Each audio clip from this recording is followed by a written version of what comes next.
부자가 되는 것이고, 직장인의 목표는 능력 있는 직원이 되는 것일 겁니다. 그런데 부모는 좀 다르지요. 부모의 목표는 멋지고 대단한 부모가 아니라 자녀입니다. 이것을 착각하면 망하는 것이지요. 부모의 목표는 부모가 아니라 우리 아이들이 멋지게 자라는 것입니다. 참 공감이 가는 말입니다. 부모의 목표는 뭐니 뭐니 해도 자녀들이 잘 되는 것이지요. 다른 사람에게 내가 어떻게 보이는 것보다 우리 아이들이 멋지게 자라는 것, 부모의 최고의 목표입니다.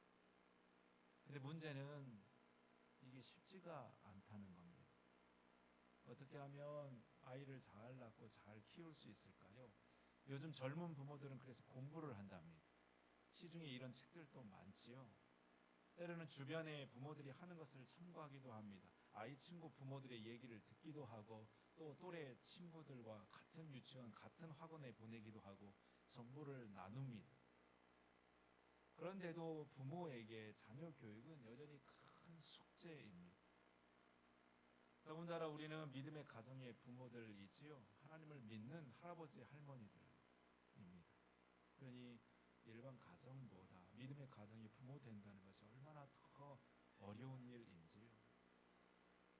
우리는 아이들이 내 아이가 아니라 하나님의 아이라고 믿고 키웁니다. 그래서 내가 키우기는 하지만 하나님의 뜻대로 키우려고 하는 소명이 우리에게 있습니다. 우리 믿음의 가정들이 결코 포기할 수 없는 거룩한 사명이지요. 그런데 우리 주변의 환경이 이것을 잘 도와주지를 않습니다. 왜 이렇게 주변의 가정들이 사건들이 많은지요? 왜 이렇게 덜 성숙한 부모들로 인해서 아파하고 고통하는 아이들이 많은지요? 우리 주위에 닮고 싶은 좋은 부모보다는 피하고 싶은 부모가 더 많은 것이 사실입니다. 우리 아이들의 인생에 가장 영향을 받는 것은 당연 부모들입니다. 할아버지, 할머니들입니다. 우리 아이들은 알게 모르게 부모에게서 배우지요. 할아버지, 할머니에게서 배웁니다. 우리의 언어를, 생각을, 우리의 습관을, 우리의 신앙을 아이들은 우리에게서 배웁니다. 그러니 좋은 모델이 필요하지요. 성경의 여러 말씀 가운데 오늘 말씀이 우리 부모에게 하나의 좋은 샘플을 보여줍니다. 앞선 세대인 우리들이 다음 세대의 우리 자녀들에게 어떤 일을 해야 할까? 오늘 본문을 한번 주목해 보시기를 바랍니다. 오늘 말씀은 이스라엘 백성들이 요단강을 건널 때의 한 사건을 보여줍니다. 1절에서 3절 이렇게 기록하지요. 이 모든 백성이 요단을 건너가기를 마침에 여호와께서 여호수아에게 말씀하여 이르시되 백성이 각 지파에 한 사람씩 12사람을 택하고 그들에게 명령하여 이르기를 요단 가운데 제사장들의 발이 굳게 선 그곳에서 돌 12를 택하여 그것을 가져다가 오늘 밤 너희가 유숙할 그곳에 두게 하라 하시니라 하라. 가나안을 눈앞에 둔 이스라엘 백성들에게 하나님은 한 가지를 명령하셨습니다. 요단 건너편에 건너갈 때에 강바닥에서 12개의 돌을 가져다가 강 건너편에다가 쌓아두라는 것이었습니다. 아니 강 건너기도 힘든 상황에 뭐 때문에 그 무거운 돌들을 애써 옮기려는 말일까요? 그 이유를 6절에 기록합니다. 우리 6절에서 7절 말씀 한번 같이 읽도록 하시겠습니다. 6절 7절 말씀입니다. 이것이 너희 중에 표징이 되리라. 후일에 너의 자손들이 물어 이르되 이 돌들은 무슨 뜻이냐 하거든 그들에게 이르기를 요단 물이 여호와의 언약궤 앞에서 끊어졌나니 곧 언약궤가 요단을 건널 때에 요단 물이 끊어졌으므로 이 돌들이 이스라엘 자손에게 영원히 기념이 되리라 하라 하니라.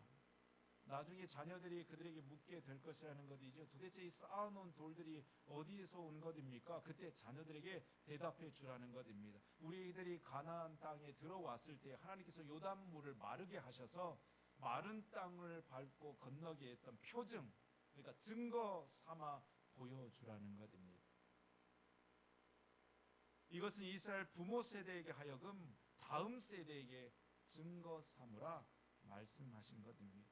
여러분, 여기서 우리는 부모인 우리들이 자녀 세대들에게 해야 할 소명을 찾게 되는 것이죠. 첫 번째가 무엇이냐면 부모는 보여주는 자가 되어야 된다는 것입니다. 저를 따라서 한번 해보실까요? 부모는 보여주는 자입니다. 예, 맞습니다. 부모는 자녀에게 내 신앙을 보여주는 자입니다. 물론 우리가 말로도 교육할 수 있지요. 하나님 잘 믿어야 된다. 하나님 말씀대로 살아라.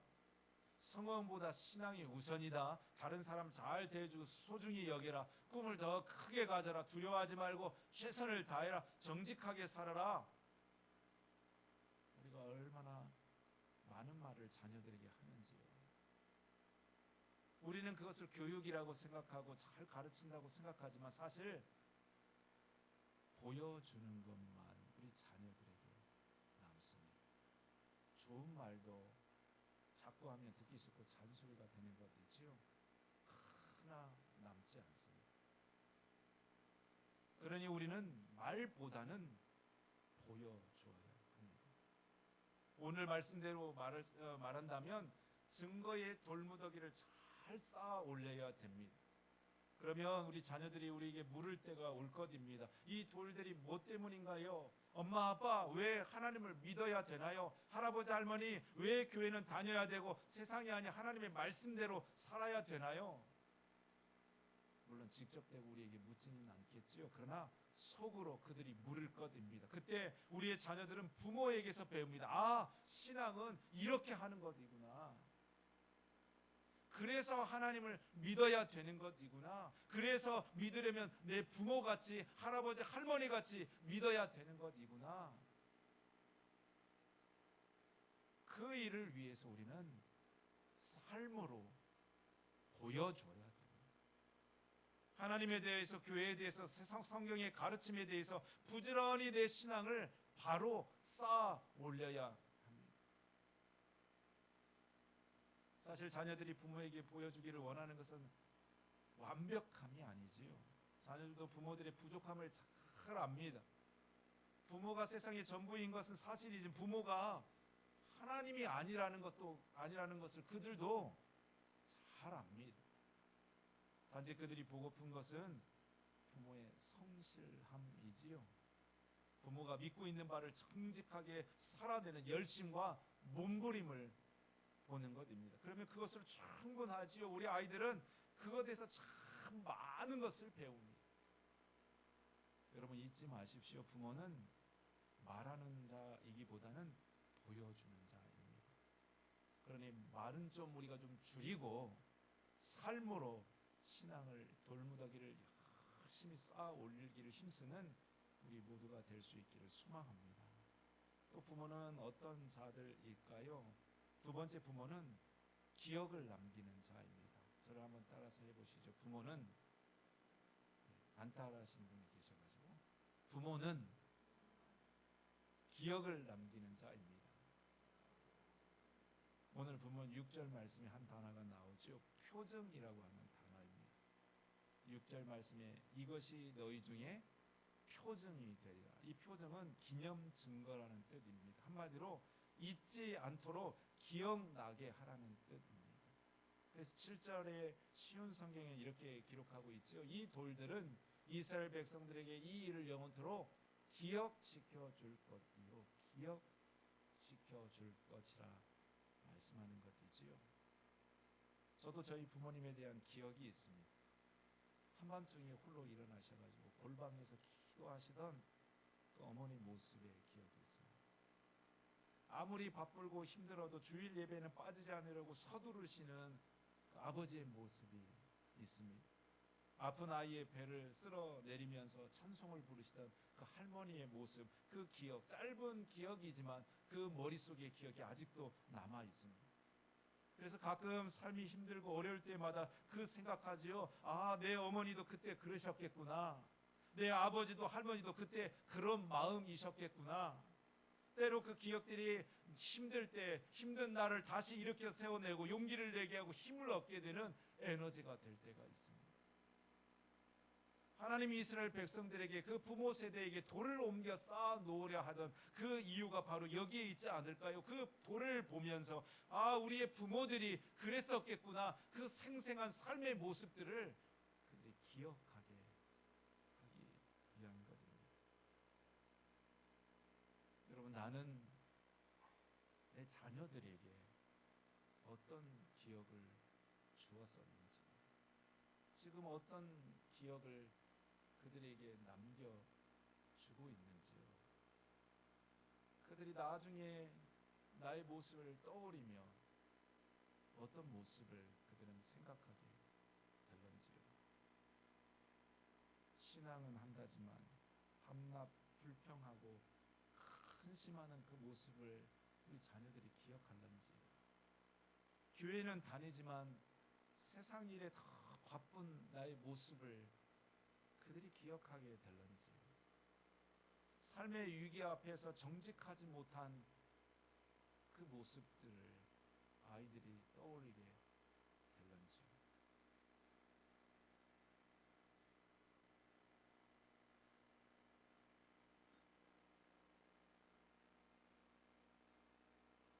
나의 영원한 스승이라는 책에 이와 같은 이야기가 나옵니다. 한국인 아빠와 미국인 엄마 사이에서 태어난 호녀라의 이야기인데요. 그의 어릴 적 소원은 노랑머리가 검게 되는 것이고 이 하얀 얼굴이 노랗게 되는 것이 소원이었을 만큼 주변의 친구들에게 놀림을 많이 받았습니다. 그러던 어느 날 어머니의 나라 미국에 건너가서 몇 개월을 살게 될 일이 있게 됐던 것이지요.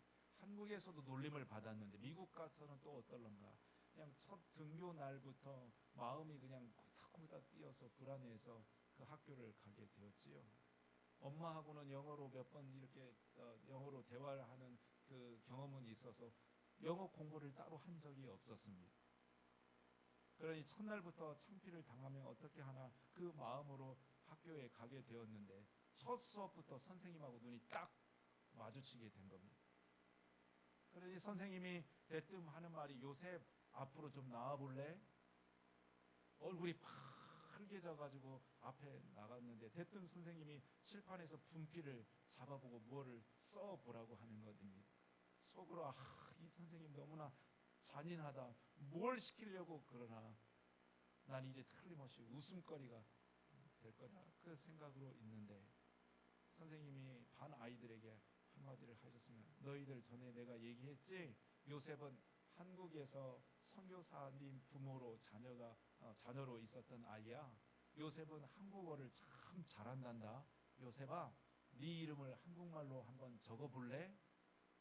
한국말 적는 건 그 문제도 아니었습니다. 그러니 자기 이름 요셉을 한글로 또박또박 써내어 간 것이지요. 그랬더니 교실에 난리가 났습니다. 아이들이 무슨 이집트 성형 문자를 연구하는 고고학자를 본 것처럼 막 탄성과 환호를 질러대는 것입니다. 아이들이 너도 나도 내 이름도 적어달라고 소리를 칩니다. 내 이름은 탐이야, 내 이름은 메리야, 내 이름은 수잔이야. 그 아이들의 이름을 적을 때마다 막 박수가 터져 나왔습니다. 선생님이 그를 자리로 돌려보내고서는 말씀하셨죠. 얘들아, 요셉이 한국말 참 잘 쓰지?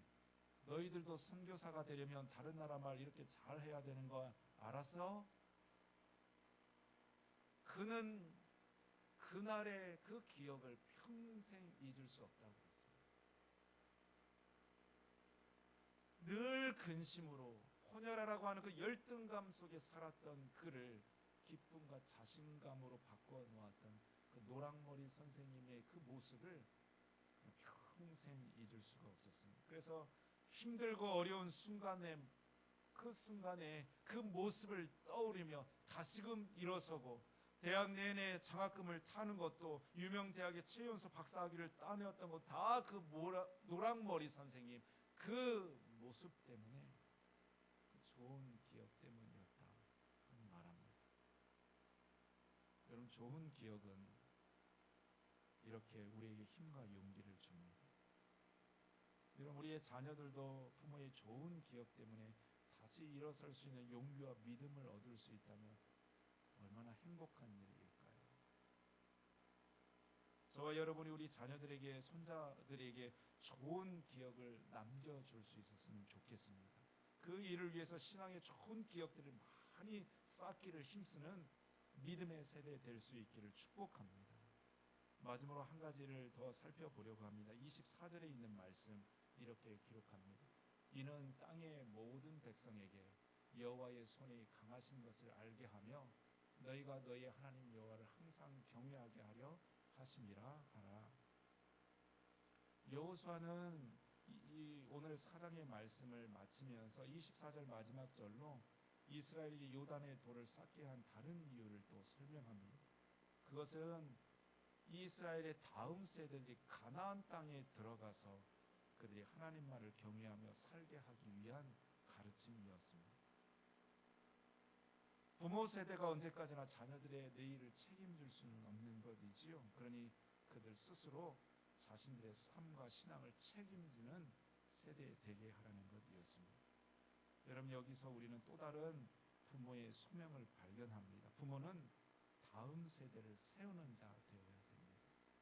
마지막으로 저를 한번 따라서 해보실까요? 부모는 세우는 자입니다. 네, 부모는 다음 세대를 세우는 자입니다. 언제까지나 우리 자녀들을 대신 살아줄 수는 없는 것이지요. 그들도 스스로 서도록 건강한 독립을 위해서 부모가 도와야 됩니다. 가만히 보면 언제까지나 자녀를 치마 속에 싸두려고 하는 부모가 있습니다. 여러분, 건강한 부모 아닙니다. 설령 지금 독립해 있어도 몸만 떨어져 있지 마음적으로 심적으로 아직도 부모에게 의존된 자녀들도 있어요. 이것도 건강한 부모와 자녀의 관계가 아닙니다. 언젠가 자녀는 부모를 떠나게 될 것입니다. 조금 시기가 빠르고 늦을 뿐이지 자녀는 부모를 떠나서 스스로 살아가야 됩니다. 이런 글을 보았습니다. 한번 들어보시지요. 10년 전 살던 마당에 남편이 재미삼아 새 집을 만들어 올려놓았습니다. 거기에 덜컥 박새 부부가 알을 낳았습니다. 알에서 깨어난 새끼 박새를 훔쳐보는 재미가 쏠쏠했습니다. 그 모정은 새도 똑같은지 날개 쉴 틈 없이 지극정성으로 먹이를 날랐습니다. 그런데 이렇게 키운 새끼들이 날개를 퍼덕일 정도 되었을 어느 맑은 날 어미새와 박새 5마리가 나란히 가지에 앉아 있었습니다. 몇 번의 연습 끝에 박새 새끼들이 상공으로 첫 비행을 하는 순간 숨죽여 지켜보던 우리도 소리 없는 환호성을 질렀습니다. 문제는 그 후였습니다. 첫 비행에 성공한 5마리의 박새가 그대로 둥지를 떠나 돌아오질 않았습니다. 그 길로 부모를 떠나 각자의 살 길을 찾아낸 셈이었습니다. 이런 허망하고 쿨한 독립을 방문. 여러분, 도토리가 둥근 이유를 아시는지요? 도토리가 둥근 이유는 떨어질 때 어미 도토리 나무에서 더 멀리 떼굴떼굴 굴러가도록 둥글게 되어졌다는 것입니다. 그래야 어린 도토리가 그 어미 나무의 멀리 그늘에서 떨어져서 햇빛 좋은 곳에 뿌리를 내리고 싹을 틔워 크게 자랄 수 있기 때문입니다. 이건 사람도 마찬가지이죠. 부모에게 잘 떨어져서 건강하게 서는 것, 사랑하는 자녀를 위한 것입니다. 가끔 이런 생각이 듭니다. 부모인 내가 없을 때 우리 자녀들에게 무엇이 가장 불안하고 걱정되는 일일까? 우리나라 부모들이 가장 걱정하는 일이 있답니다. 자식들이 부모 없이 돈 잘 벌고 먹고 사는 일 잘 하는 일이 걱정이라는 것이지요. 여러분, 부모니까 그럴 수 있습니다. 하지만 어차피 먹고 사는 문제는 그들이 감당해야 될 그들의 삶입니다. 부모가 걱정한다고 그들의 삶을 대신 살아줄 수는 없습니다. 그보다 믿음의 부모인 우리들에게 더 걱정해야 될 일은 우리 아이들이 내가 없어도 하나님 정말 진심으로 믿고 사랑할 수 있을까? 그들이 살다가 힘들 때 주저없이 성경 말씀 가운데 답을 찾고 기도하며 그것을 이겨낼 수 있을까? 자신들의 주어진 삶의 자리에서 최선을 다하며 항상 하나님을 예배하는 삶을 살 수 있을까? 지금은 부모 그늘에 있지만 혹 우리 자녀들이 부모 곁을 떠나서는 하나님이 절실하지 않는 삶이 되어지면 어떠나, 세상이 더 멋지고 화려한 삶을 살면서 혹 하나님과 상관없는 삶을 살게 되면 어쩌나, 이 생각이지 않을까 싶습니다. 그러니 부모된 우리에게 포기할 수 없는 소명은 우리 아이들을 스스로 독립해서도 하나님을 향한 믿음과 사랑을 저버리지 않되 그들을 잘 준비하고 잘 세우는 일이 되어야 할 줄로 믿습니다. 여러분, 자녀들을 위해서 기도하고 계시는지요? 잘하고 계시는 것입니다. 부모 손 잡고 자녀들을 교회에 데리고 오는 일에 힘쓰고 있는지 정말 잘하시는 것입니다. 혹 그렇게 하지 못하고 있다면 그렇게 되기를 진심으로 기도합니다. 하지만 그것이 끝이 아니지요. 우리 아이들을 교회로 데리고 오는 것만이 신앙의 끝이 아닙니다. 그것은 신앙의 출발입니다. 마치 땅 위에 서는 것과 같습니다. 땅이 없으면 아무런 건물을 지을 수 없는 것이지요. 하지만 땅만 있다고 건물이 서고 나무가 자라는 것 아닙니다. 농부가 땀이 흘려 씨앗을 뿌리듯이 부모된 우리들도 부지런히 우리 자녀들의 삶과 그 마음 가운데 하나님의 씨앗을 뿌려야 됩니다.